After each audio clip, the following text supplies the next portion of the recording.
Este programa es presentado por Amazing Facts. Maranata familia, soy Carlos Muñoz, orador asociado junto al pastor Doug Batchelor, presidente del ministerio Amazing Facts. Les tengo una pregunta, ¿cuál es su propósito en esta vida?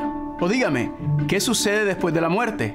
¿Estaremos brincando de nube a nube, tocando arpas? ¿O sufriremos infierno y castigo eterno? ¿Y qué es la marca de la bestia? ¿Ha escuchado de ella? Ahora les tengo una respuesta. Estudios bíblicos de Amazing Facts. 27 lecciones totalmente gratuitas con respuestas a estas preguntas y más. Inscríbase hoy mismo en amazingfactslatino.org y busque la sección Estudios de la Biblia. O si vive en Estados Unidos, llame al número 1-888-788-3935 para más información. Maranata familia, y bienvenidos de regreso a nuestro programa Amazing Facts Latino. Yo soy el presentador y tu servidor durante esta serie de estudios. Mi nombre es Carlos Muñoz Acosta. Es un placer estar aquí con ustedes. Gracias por acompañarnos, aquellos que nos están viendo por medio de la televisión, aquellos que nos ven quizás por su tableta, su teléfono, o quizás alguien que está escuchando por la radio o algún otro medio. Le damos gracias por acompañarnos durante este estudio de la palabra de Dios, específica y especialmente el libro de Apocalipsis. También saludamos a aquellos que están aquí presentes con nosotros. Gracias por acompañarnos. Recuerden que siempre tenemos una oferta gratis, un regalo que queremos hacerle relacionado con la temática que estamos haciendo. Y el regalo de hoy se titula el estudio El diseño divino. Como estamos estudiando el santuario y el plan de salvación, aquí es un recurso que usted puede obtener totalmente gratis para que puedas estudiar más y compartirlo con otros. Así que aquí en pantalla está la información para que usted pueda accesarlo independientemente de dónde te encuentras en el mundo, para que usted pueda recibir esta bendición. Si usted está, por ejemplo, escuchando por la radio, al final del programa le daremos más información para que pueda recibir esta bendición también. Familia, hemos estado estudiando el santuario, ¿verdad? Y hemos estado viendo que en el santuario está contemplado el Evangelio eterno, las buenas nuevas eternas. ¿Y cuáles son esas buenas nuevas eternas?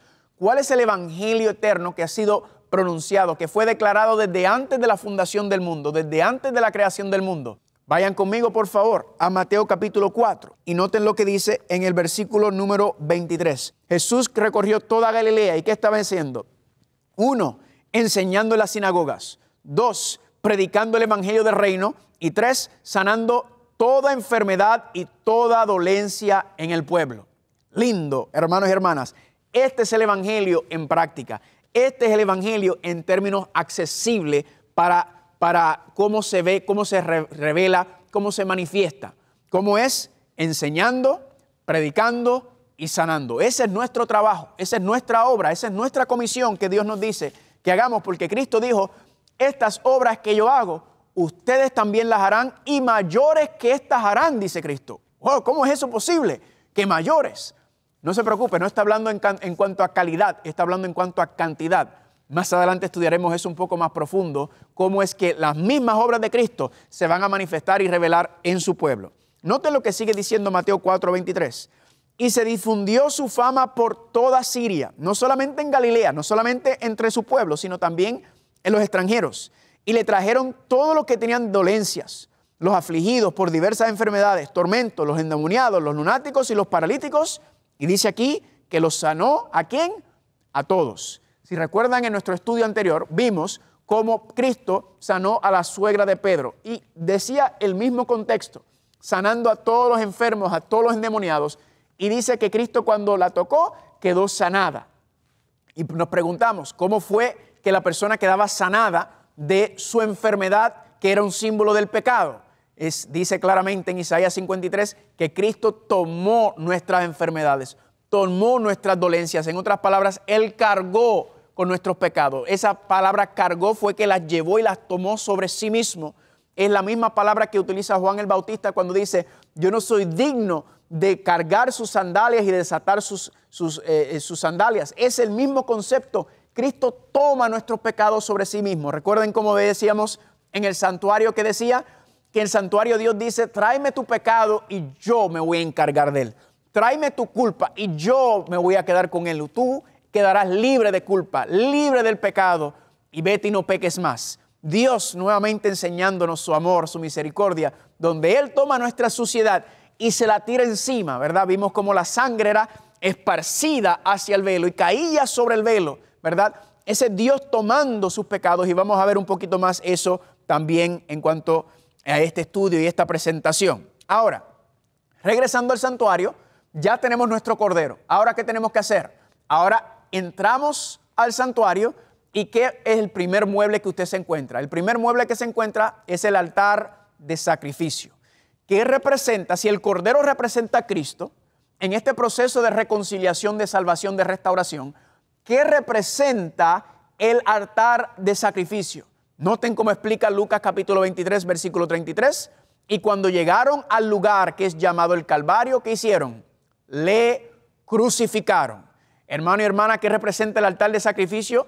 El altar de sacrificio representa la cruz del Calvario, donde pusieron al cordero, donde colgaron al cordero. Lo mismo que le pasaba al cordero que llevaba al santuario, era sacrificado y era puesto su cuerpo, ¿verdad? Después de quitarle lo que no servía, le ponían sobre el altar. Esa es una representación de Cristo sobre la cruz del Calvario. Y hermano y hermana, es importante entender que la única razón por la cual Dios perdona tus pecados y los míos y los de toda la humanidad es porque Cristo pagó por ellos. Es porque Cristo los llevó encima. No porque me porto bien, no porque vengo a la iglesia, no porque hago X y Y cosas, no porque nací en una familia cristiana, no porque voy a la iglesia. No.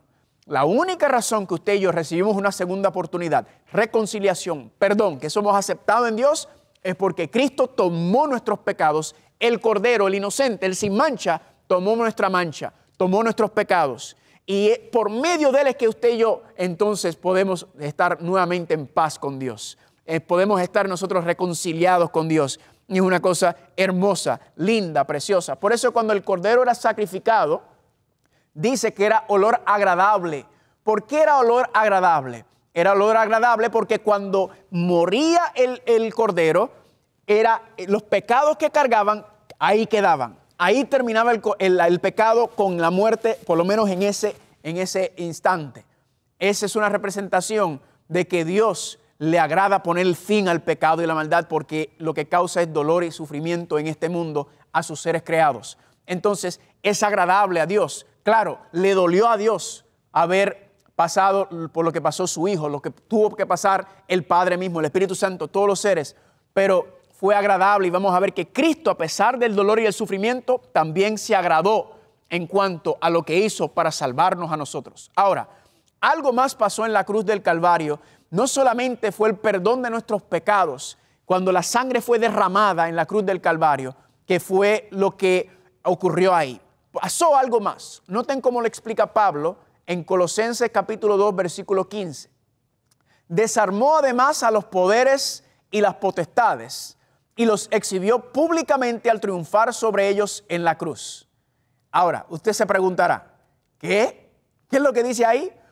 Que cuando Cristo fue a la cruz del Calvario, que Él desarmó, dice el versículo, desarmó al enemigo. ¿Cómo que desarmó? Bueno, si una persona viene a asaltarle a usted, por ejemplo, vamos a suponer que viene con una pistola o con un revólver, él está armado, ¿verdad? Él tiene poder sobre ti, él tiene más fuerza que tú. Una de las cosas que yo no le recomiendo que haga, pero es desarmarlo, ¿verdad? Y al usted desarmar a alguien, entonces ya no tiene poder sobre ti, ahora están en una base neutral. Ya esa pistola que era su ventaja sobre usted, ahora fue quitada y ahora están en una misma base. Según dice aquí en Colosenses capítulo 2, versículo 15, Cristo le quitó el poder a Satanás, lo desarmó. Y la pregunta es, ¿cómo lo desarmó? Pues dice que al exhibirlo públicamente y triunfar sobre ellos en la cruz, sobre Satanás y sus ángeles caídos, sus demonios. Dice que Cristo en la cruz hizo una exhibición pública de triunfo. Ahora, la palabra para exhibición pública que está contemplada aquí es la frase que se utiliza cuando un general o un rey regresan de una batalla, ¿verdad? ¿Cómo son recibidos en la ciudad cuando regresan victoriosos de una batalla? Los reciben con fiestas, con globos, ¿verdad? Con música, todo es una celebración. Igualmente cuando un equipo deportivo gana algún evento grande y regresa a su ciudad, ¿verdad? Se hace una gran parada, se hace una gran fiesta. Dice Colosenses 2 que cuando Cristo fue a la cruz del Calvario, fue una exhibición pública, un desarmar, una celebración. Y usted se pregunta, ¿cómo fue posible que la cruz del Calvario pudiera ser una exhibición pública de un triunfo? ¿Por qué le digo esto? Porque al que era crucificado, lo crucificaban fuera de la ciudad. ¿Saben a quiénes sacaban fuera de la ciudad? A los leprosos, a los que eran considerados malditos y rechazados por Dios. Así se consideraban, aunque ese no era el contexto, ¿verdad? Al que ponían sobre la cruz del Calvario era considerado un maldito de Dios, un rechazado de Dios. Entonces Cristo no solamente lo crucificaron, ya con eso es consideración, sino también, no sé si usted lo sabía, pero Cristo estaba colgando desnudo según el Salmos capítulo 22, ¿verdad? Completamente desnudo. Piensen esto, el creador del universo, colgando desnudo de la cruz del Calvario, torturado, sangriento, deshecho, dice Isaías capítulo 53, que tal manera fue Jesucristo torturado que su rostro no parecía ni el de un hombre, no parecía ni un ser humano. Y usted se preguntará, ¿cómo es posible que esto es una victoria? Es un rey que no tiene ejército, es un rey que no tiene corona, es un rey humillado, es un rey abandonado, es un rey crucificado. Y sin embargo, Pablo dice que por medio de la cruz del Calvario fue desarmado el enemigo y fue una exhibición pública. ¿Cómo lo entendemos? Noten cómo lo explica Filipenses capítulo 2, versículos 6 al 8. Haya pues en vosotros este sentir que hubo también en Cristo Jesús, quien, aunque siendo Dios, no consideró que el ser igual a Dios fuera algo a la cual aferrarse, sino ¿qué cosa? Por el contrario. En otras palabras, no estimó ser igual a Dios. ¿Qué significa eso? Que Cristo, siendo Dios, siendo divino, siendo uno con el Padre y el Espíritu Santo, sentado en el trono con el Padre en toda la eternidad, Cristo no dijo, yo no me voy a convertir en creación, yo, qué humillación, yo rebajarme, ¿verdad? El creador hacer creación, eso lo estudiamos en el tema anterior, ¿verdad que sí? Cristo no hizo eso, sino que dice que no se aferró a su divinidad, no se aferró a su lugar, a su posición como Dios en el universo, como el rey del universo. No. Cristo no hizo eso, sino que ¿qué hizo Cristo? Noten, por el contrario, sigue diciendo el versículo, renunció a sus privilegios divinos, se humilló voluntariamente, tomando la naturaleza de esclavo y haciéndose ¿qué? Semejante a los seres humanos, y cuando apareció en forma de hombre, se hizo obediente hasta la muerte, ¿y qué más? Y muerte de cruz. Noten que el Creador se hizo creación, se hizo un ser humano. No solamente eso, dice que vino en naturaleza de esclavo, ¿verdad? No solamente eso, sino que se hizo obediente ante su propia creación. Se sometió a las autoridades. Y no solamente eso, que luego encima de eso murió el peor de todas las muertes, que fue ¿cuál? La muerte en la cruz y la tortura. Hermano y hermana, Jesucristo fue el ser humano más torturado en la historia de esta humanidad. Y hermano y hermana, entonces nos preguntamos, ¿cómo fue posible que la cruz fuera una victoria? ¿Por qué? Porque en la cruz del Calvario está representado el amor de Dios por la humanidad. Aquel exaltado, el más grande, el Creador mismo, Dios mismo, se hace un ser humano. ¿Para qué? Para someterse, para sacrificarse por su creación. Qué lindo, hermanos y hermanas, ¿verdad? Cristo, el más alto, se humilló, se rebajó. Noten el contraste entre Cristo y Satanás. ¿Recuerdan que estudiamos que Satanás, ¿qué dice? En Isaías capítulo 14, versículo 12, yo subiré, yo me levantaré. Aquel que estaba más abajo quería exaltarse. Y sin embargo con Cristo, el que estaba más arriba, se humilló, bajó. Noten el contraste, familia, que había que ser. Satanás queriendo ser Dios y Cristo siendo Dios, se hizo un hombre. Qué lindo, qué hermoso, familia, el amor de Dios. Y por eso el amor de Dios se manifestó en la cruz del Calvario. ¿Qué fue lo que pasó? ¿Cómo fue? Es que el carácter de Dios fue vindicado en la cruz del Calvario. Porque Satanás, ¿cuál era la acusación? Dios es mentiroso, Dios es egoísta, Dios pide sacrificio, Dios pide obediencia, Dios pide sometimiento de sus seres creados, pero Él no se somete, Él no se sacrifica. Hermano y hermana, en la cruz del Calvario, todas las mentiras de Satanás quedaron desmentidas. No solamente se pagó la deuda por el pecado que tenemos, sino que las acusaciones de Satanás fueron silenciadas, fueron probadas que eran mentiras, que Dios sí es bueno, que Dios sí es justo, que Dios sí merece la adoración, que Dios sí merece estar sentado en el trono. Y yo digo, gloria sea el nombre de Dios. Ahí se mostró las verdaderas intenciones de Satanás. El acusador, el que estaba, el mentiroso, el que estaba corrupto, el que verdaderamente tenía todas esas intenciones era Satanás. Él simplemente se estaba autorreflejando sobre sí mismo, señalando a Dios. Y es interesante porque cuando las personas señalan a otras personas, casi siempre es porque están escondiendo lo que ellos mismos no les gusta de sí mismos y lo autorreflejan en otro. Satanás, hermanos y hermanas, ¿estaba qué? Estaba mostrando, acusando a Dios. Y en la cruz del Calvario, esas acusaciones quedaron saldadas, quedaron desmentidas. Se probó que Dios es ¿qué? Que Dios es bueno. En otras palabras, el debate se acabó. Recuerden el debate que habíamos hablado en Apocalipsis 12:7. Esa guerra, ¿verdad?, de ideas de quién merecía adorar, quién merecía estar en el trono, quién merecía gobernar, ya desmentida, silenciada ante el universo entero. Todo el universo ve al Hijo de Dios, ve al Creador, lo ven humillarse, lo ven someterse, lo ven morir y todo el universo dice, Dios es bueno, Dios es amor. Noten el amor que tiene por su creación, note cómo murió por una de su creación, viendo miles y millones de planetas en el mundo, su creación esparcida por todo el universo, por un solo mundo, por una sola raza, Dios hizo eso. Y por eso quedó completamente saldada, no solamente saldada nuestra deuda, sino también quedó compuestamente vindicado el carácter de Dios ante el universo, de que Dios es bueno, de que Dios es justo. Y por eso dice Cristo en Juan capítulo 12, versículo 13, cuando yo fuese levantado, a todos, ¿qué cosa? A todos atraeré a mí. A todos atraeré a mí. ¿Por qué? Porque cuando se exalta y se levanta y se ve en la cruz del Calvario, cuando se levanta el amor de Dios por la humanidad, el corazón solo puede quedar constreñido, solamente puede quedar derretido ante tan gran magnitud de amor, de gracia, de misericordia. El corazón ve eso y ve como Dios, lo que Dios ha hecho. Nuevamente, el santuario es la obra de Dios por la humanidad. El ser humano solamente puede rendirse. Claro, lamentablemente no todos lo hacen. Muchos endurecen, muchos no aceptan, muchos rechazan. Y Dios le ha dado la libertad. Recuerden, Cristo vino y murió por nosotros para darnos la libertad aún de rechazarlo, aún de lo que le hicieron lo torturado. Aún así Dios le da la libertad al ser humano. ¿Por qué?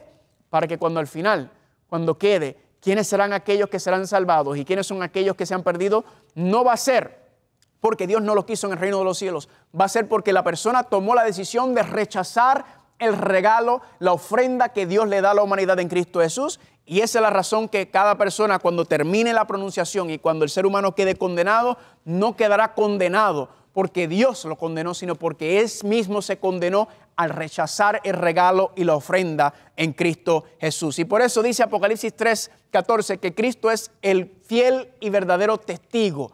¿Por qué? Porque Cristo es el fiel y verdadero testigo del amor de Dios, de la misericordia de Dios, del carácter de Dios y cómo Dios se somete, cómo Dios se rebajó Cristo, ¿verdad?, para poder darnos esa segunda oportunidad. Cómo se sacrificó es la palabra que estaba buscando. Se sacrificó, se entregó por nosotros, es lo que está ahí. ¿Cuál es el testimonio más poderoso del amor de Dios? Es Cristo Jesús por medio de la cruz del Calvario. Por eso es que Hollywood nos ha mentido, si usted se da cuenta. Hollywood nos miente. En Hollywood tienes a Batman, tienes Spider-Man, tienes estos superhéroes. Y a veces yo veo a los niños que tienen a algún superhéroe, como alguno de ellos como en alto. Y levantan, oh, miren estos, ¿verdad?, los superhéroes. Y esa es la mentira. ¿Saben por qué es una mentira? Porque Hollywood enseña que estos superhéroes obtienen la victoria por medio de la violencia. Enseñan que la violencia se justifica para llegar a un fin. Le hago una pregunta. ¿Cristo obtuvo la victoria por medio de la violencia? No. La victoria de Cristo fue por medio de ¿qué? Por medio del amor. Cristo obtuvo la victoria por sacrificio, por entrega, por obediencia, por sometimiento a la voluntad del Padre. Y victoria para nosotros, hermanos y hermanas. Ese debe ser el ejemplo. Por eso Cristo debe ser el único superhéroe de su hijo, de su hija. Cristo debe ser el único superhéroe porque ningún otro hace ni hizo lo que Cristo hizo por nosotros. Recibió la maldición, recibió la humillación. ¿Para qué?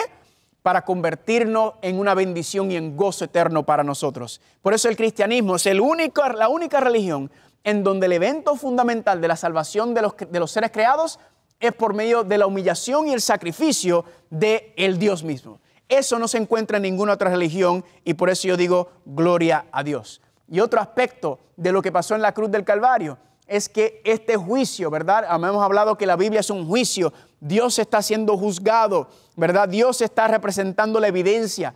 Esta es la evidencia A. La cruz del Calvario es la evidencia A que se presenta ante el tribunal del universo. ¿Para qué? Para que todos los seres del universo sepan y vean que Dios es bueno, que Dios merece toda la adoración.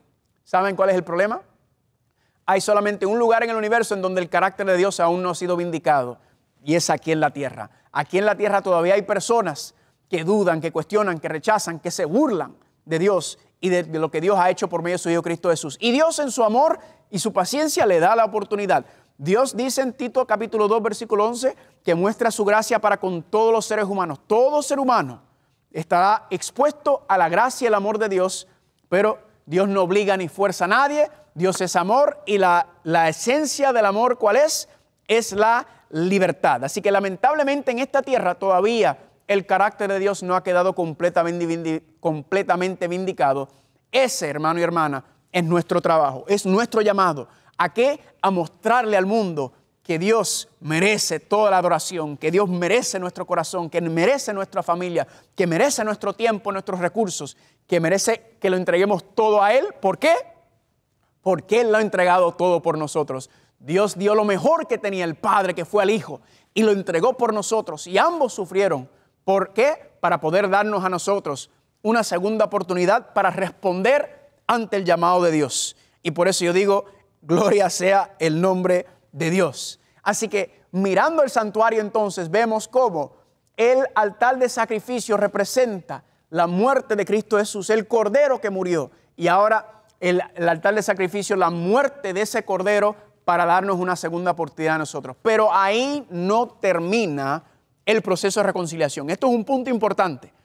Noten algo, si miran el santuario en la pantalla, noten que el altar de sacrificio es apenas el primer mueble en el plan de salvación, en el plan de reconciliación. Claro, ese altar de sacrificio, esa cruz del Calvario, es el inicio, es la llave, el pasaporte que abre las puertas, que abre el potencial de lo que Dios quiere hacer y restaurar y reconciliar con el ser humano. Pero uno, el ser humano tiene que aceptar y tiene que ir paso por paso. Pero dos, es importante entender y ver que este es el comienzo del proceso de reconciliación, es el comienzo de ese plan de Dios para con nosotros. Ahora, si notan, después del altar de sacrificio hay otro mueble. ¿Cuál es el mueble que queda ahí? El mueble es el lavacro. Noten algo interesante. Interesante cómo cada uno de los 6 muebles, el lavacro, el altar de sacrificio en el patio, el lugar santo, 3 muebles, y el arca del pacto en el lugar santísimo, noten cómo tiene figura de cruz. Amén. Espectacular. La cruz es el fundamento, es el sello de todo el plan de salvación. Amén, familia. Y ahí comienza ese proceso cuando el ser humano reconoce y acepta. Ahora entramos a el lavacro. ¿Qué representa el lavacro? Estamos hoy tratando con el patio. ¿El lavacro qué representa? Vayan conmigo a Romanos capítulo 6. Romanos capítulo 6, y quiero que veamos lo que representa el lavacro. Si la muerte de Cristo Jesús fue en la cruz del Calvario y ahí Cristo muere, ¿qué representa el lavacro? Romanos capítulo 6, versículos número 3 y 4. Noten lo que dice aquí. ¿O no sabes que todos los que hemos sido bautizados en Cristo Jesús hemos sido bautizados en su muerte? Porque noten aquí, porque somos sepultados juntamente con Él para muerte por el bautismo, a fin de que como Cristo resucitó de los muertos por la gloria del Padre, así también nosotros andemos ¿en qué? En nueva vida.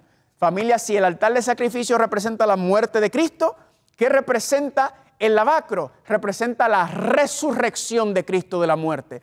Representa cómo Cristo entonces vence no solamente el pecado viviendo una vida sin mancha y en perfecta armonía con la voluntad del Padre, sino como Cristo, ¿ahora qué? Ahora Cristo también vence la muerte, a resucitar de la muerte en ese contexto. Por eso dice Romanos, ahí mismo vayan conmigo, uno de mis versículos favoritos, Romanos capítulo 8, versículo 11 dice, y si el espíritu de aquel que levantó de los muertos a Jesús mora en vosotros, el que levantó de los muertos a Cristo Jesús, que es el Espíritu Santo, vivificará también vuestros cuerpos mortales por su Espíritu que mora en nosotros. Amén. Así que la resurrección de Cristo representa esa nueva vida para el ser humano, donde el pecado y la muerte ya no tienen poder y ahora en Cristo Jesús hay victoria. En Cristo Jesús uno se levanta, ya el cuerpo ya no es esclavo de las tendencias y del pecado, sino ahora el cuerpo ahora puede servir a la justicia de Dios. Esto es una representación de la resurrección de Jesucristo en este contexto. Hermano, hermana, qué hermoso lo que estamos estudiando en el santuario. Apenas estamos con destellos. Apenas estamos dando una introducción, hay tanta profundidad, pero vamos a ver y vamos a continuar estudiando este tema fascinante. Le hago una pregunta al terminar. ¿Se ve el amor de Dios en este estudio? ¿Se ve el amor de Dios en el santuario? ¿Cómo está explicado ese proceso? Cada paso que Dios hace, ¿para qué? Para restaurarnos y reconciliarnos. Hermano y hermana, esto es lindo, esto es hermoso. Todo es, el santuario es la obra de Dios por salvarnos a nosotros. Y yo digo gloria a Dios por eso. Y por eso le digo, le hago una invitación a usted que está aquí viéndonos, que nos está escuchando, los que están aquí presentes. Le hago la invitación de decirle, Señor, aquí estoy, Señor. Quiero dar el próximo paso en mi vida. Quiero seguir, Señor, aprendiendo y acercándome y profundizando en este evangelio, en este plan de salvación y de reconciliación. Quiero, Señor, que entres en mi vida y que empieces a restaurar y a resucitarme también, Señor, de la depresión, de la ansiedad, de la culpa, de todos los problemas, Señor. Te pido victoria, Señor, de las adicciones, de todo eso, Señor, dame victoria. El Señor quiere, el Señor anhela dártelo en este mismo instante y puede ser tuyo ahora mismo. Pídeselo al Señor y créelo con fe y Él te dará el poder para que puedas vivir una vida victoriosa. Hermano y hermana, les recuerdo la oferta gratis, el diseño divino, lo puedes obtener ahí está la información. También puedes escribirnos. Hay dos maneras. El correo electrónico es latino@amazingfacts.org. Lo que están ahí lo pueden ver en pantalla también. Ahí nos pueden escribir. También pueden ir a amazingfactslatino.org. Esa es nuestra página. Ahí en ambos lugares pueden escribirnos, pueden enviar peticiones de oración, pueden enviarnos preguntas. También pueden enviarnos si les interesa acompañarnos aquí en el área de Sacramento. En el norte de Sacramento estamos nosotros cerca de la ciudad de Sacramento. Si quiere venir a estudiar la Biblia con nosotros en persona, escríbenos y le enviamos cómo encontrarnos y para poder reunirnos. Contáctenos si esa es la idea, que usted pueda recibir estos materiales gratis, que usted pueda también comunicarse con nosotros. Gracias por sintonizar a Amazing Facts Latino. Nuestra misión es compartir la palabra de Dios y queremos regalarle un curso bíblico gratuito. También tenemos docenas de recursos más que le ayudarán a crecer más en Cristo. Visite amazingfactslatino.org o llame al 1-888-788-3935. Una vez más, si desea obtener cualquiera de nuestras ofertas gratuitas, visítenos en amazingfactslatino.org o llámenos al 1-888-788-3935 y no se pierda el próximo programa de Amazing Facts Latino con Carlos Muñoz. Este programa fue presentado por Amazing Facts.